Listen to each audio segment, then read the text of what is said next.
Hello, everyone. This is Dr. Ryan Pacatte, and I'm back to deliver another Avon update, Nate, and this one is focused on our capital improvement efforts. There will be a public information meeting held on Monday, the 28th at 5:15 in the middle school auditorium, with the public referendum taking place on Tuesday, December 13th from 12 to 9, also in the middle school auditorium. To share a little bit of information, I want to take you through the process that led to this particular capital improvement recommendation. As we go through the presentation, I want to make sure I hit a couple of goals, and I want you to know that we've done our homework. We've been committed researchers in this process, that the scope and project of the project we're putting forward is a balance of preserving the facilities that we have, but also trying to add elements of innovation to help us to move forward. We want you to know we're trying to be responsible stewards of the community's resources, and the scope of the project is largely focused on student-facing improvements. The long-term planning process has taken information from a variety of sources. We looked through strategic planning efforts and tried to look at where we want our programs to go in the future. From there, we received some cost estimates, and then we went through a prioritization process and gathering more information from the community. And we're excited to share the scope of the project with you today.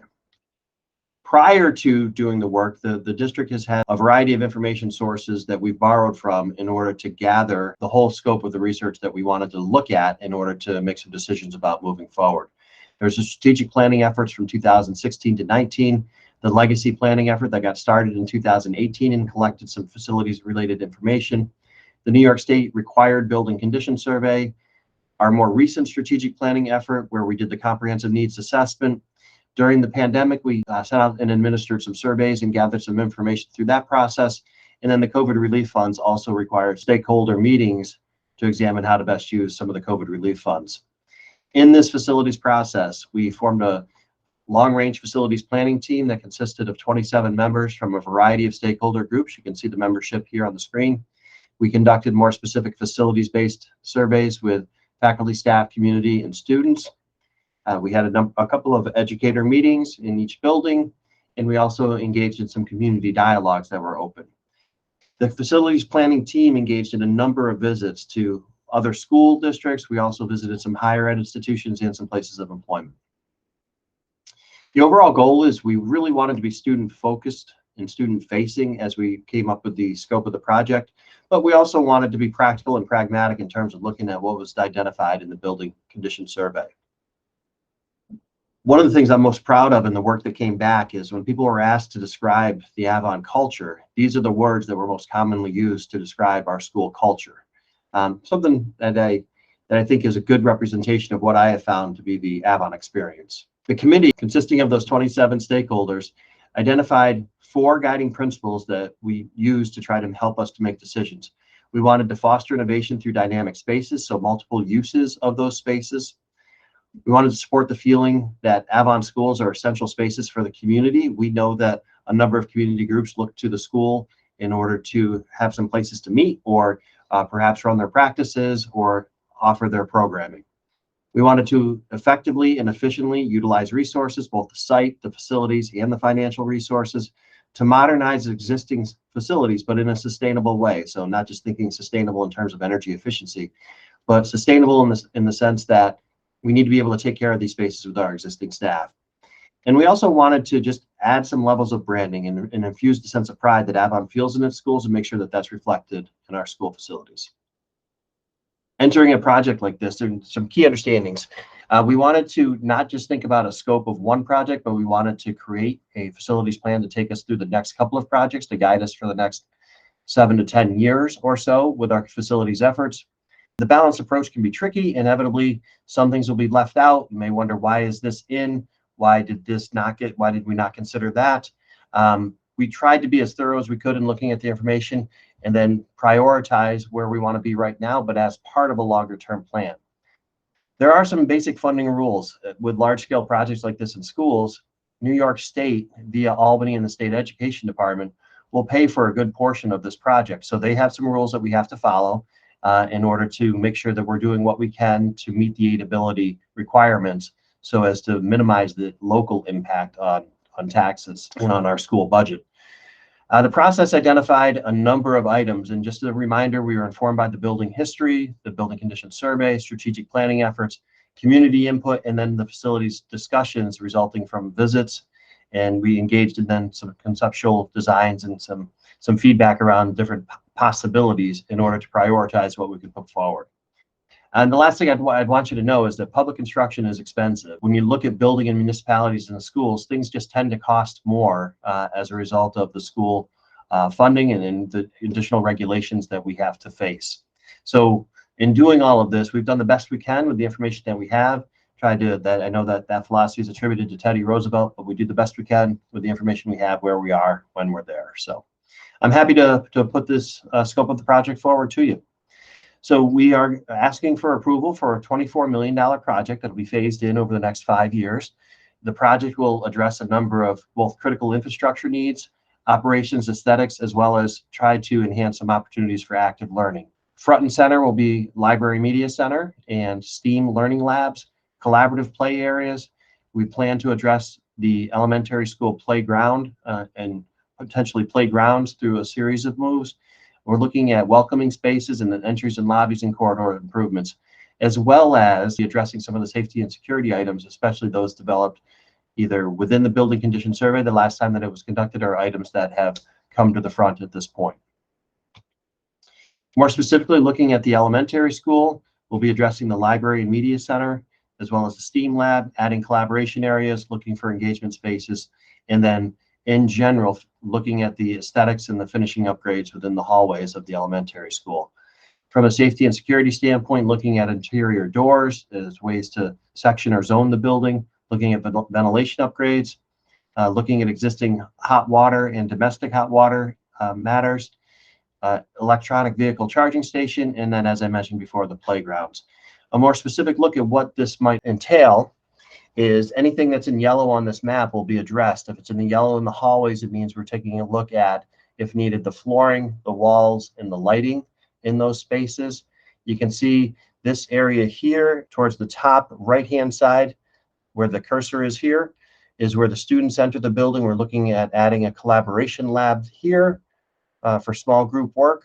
And then the bulk of the building will take place at the library media center and the STEAM lab in the existing footprint of those spaces now.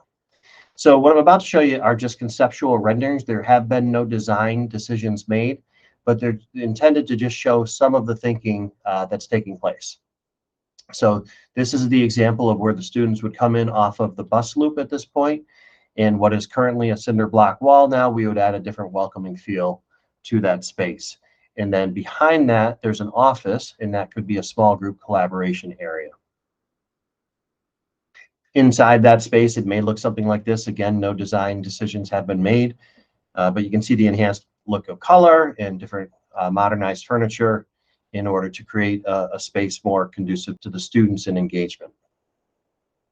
Looking down the hallway, some of the current finishes would be replaced with a more modern look and improving the aesthetics and the overall feel of the building. If you haven't been in there in a while, some of the tile is brown, some of it is worn in different sections of the building, and we're looking to address that and bring it back up to a higher standard. Looking more specifically into the library area, this is an example of what the STEAM lab might look like, looking into the general library facility as a whole.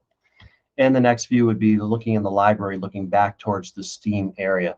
A shortcoming of the building at the elementary school is the lack of collaboration space for smaller groups.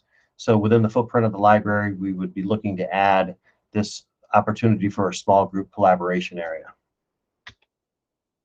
Moving on to the middle school and high school, there'd be a number of upgrades and that we would be taking a look at from a programmatic standpoint.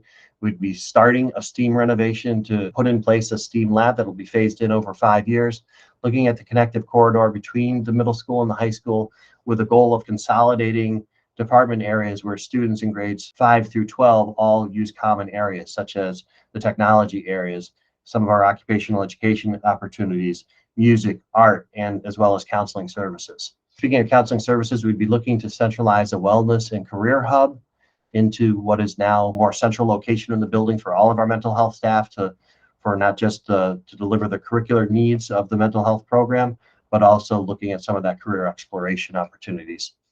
Within the infrastructure, there'd be interior doors, communication systems, et cetera, as I referenced with the elementary school, Also ventilation upgrades, continuation of roof replacements and repairs, looking at some of the domestic and heating, hot water, electric charging stations for vehicles, and then looking at our Lake Road facility. We recognize the amount of need for the Lake Road facilities in particular. There's a fair amount of community activity, and we recognize that there's a parking and a traffic issue at the south end of that facility that we'd be looking to address as part of this project. Looking at an overview of the middle school, again, the yellow in the hallways would show the largely where flooring where needed, walls and lighting would be looked at. Looking at the middle school area, there'd be the addition of a flexible classroom and lobby to be used for the auditorium and the gymnasium. The maintenance space, which exists now in what was a cafeteria, will be repurposed. That's used for maintenance now, but it'll be designed with that use in mind. We're going to add public-facing toilets for the facilities at the auditorium and the gymnasium, and add some additional storage for the theater program and the music program here adjacent to the theater. Over the last several building condition surveys, the middle school locker rooms and PE offices have been identified. They are in dire need of upgrades, and so we would plan to address that in this project. And again, looking at the hallways, as mentioned in the previous slide, the idea of the connective corridor would be looked at. In terms of the elevator and the elevator shaft, they would both be addressed. It's approaching end of life and needs to be replaced, and looking to add a more connective feel between the 7-8 wing, the middle school, and the high school. Moving into the high school, here would be the opportunity to start the phased in of a STEAM lab with the consolidation of 2 of our art spaces. One exists now in the middle school and one exists currently in this transition hallway. And then these rooms in here would be utilized as part of our occupational education program and would be a part of a 2-phase STEAM upgrade to this space here. Down the main corridor of what is now the first floor of the high school, the main office will move to where the counseling suite is. The wellness center would be here, more centralized location for all students. And then we'd be looking, because of the space being created at the middle school, there will need to be a need for some district office spaces moving into this main corridor. Again, no design decisions have been made, but this is an example of what that new area looking in the middle school, standing looking down towards the auditorium at the far end, what some different finishes and aesthetics might look like there. This would be looking closer to the auditorium. The auditorium is still at the far end, but we've moved about halfway down that hall. You can see what is now currently the business office would be opened up, allowing for a lobby and a flexible classroom space here at the front of the building. Standing in that space, looking back now towards the middle school office would be on the other side of these walls here, and with the auditorium on the immediate right. And then standing with my back in this situation would be towards the weight room area, looking back towards the front middle school bus loop. And again, no design decisions have been made. These are just some possibilities of the type of spaces we'd be looking to create. So how are we going to pay for these things? How are we going to pay for these items? In general, when you're looking at school finances, the monies come from 2 places. There's a local share, and then there's what gets aided from the state.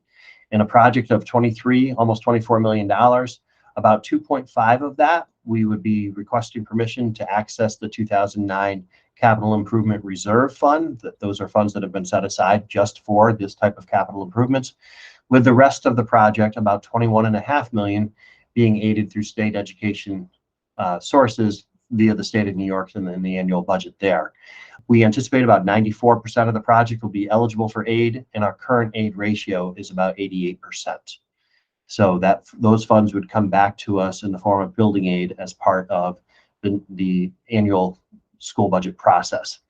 In the end, because of the access to the local reserves, if approved, and the funding efforts through the aidability and making sure we're meeting that aidability criteria, we anticipate there would be no additional tax impact on this project. In utilizing some of the common strategies in terms of looking at building long-term, the idea of a common financial practice of using long-range debt service in order to help pay for the planning of each new project is something that the school district, in particular the Board of Education, is a strategy that they've employed in order to minimize the volatility around doing these large-scale projects. By taking care of what we have, working through things on a replacement cycle, it allows us to ensure a smooth financial impact. So when will we do all of this? So if we're looking at the capital project schedule, we've been planning for more than a year now. We would be moving into or marketing the scope of the project that we'd like to have approved, or requesting consideration for approval for the December 13th vote. If it's approved at that point via the public vote, then we would move directly into a more specific design phase where we'd prepare for a state education submission. The state education review process is taking about 3 to 5 months at this point. When we receive approval, we'll immediately go to bids with the goal of starting construction in the spring of 2024, and with a great deal of the construction happening in that first summer of 2024. But with the project closing out and coming to completion again in the winter of 2026. So that's the approximate timeline that we'd be following. I just want to remind you that the vote will take place in the middle school auditorium on Tuesday the 13th from 12 to 9, and the information session is taking place on Monday the 28th at 5:15. Just a quick reminder that should you have any questions, please reach out to Ms. Jen Van Rye in the district office, and she will be sure to get your questions to the appropriate sources so we can get you an answer back in a timely fashion. Thank you very much for your time. We appreciate it. And please do not hesitate to seek more information. There's a capital improvement webpage on the district website. Please feel free to check out the resources that are there and call us with any questions. Have a great day.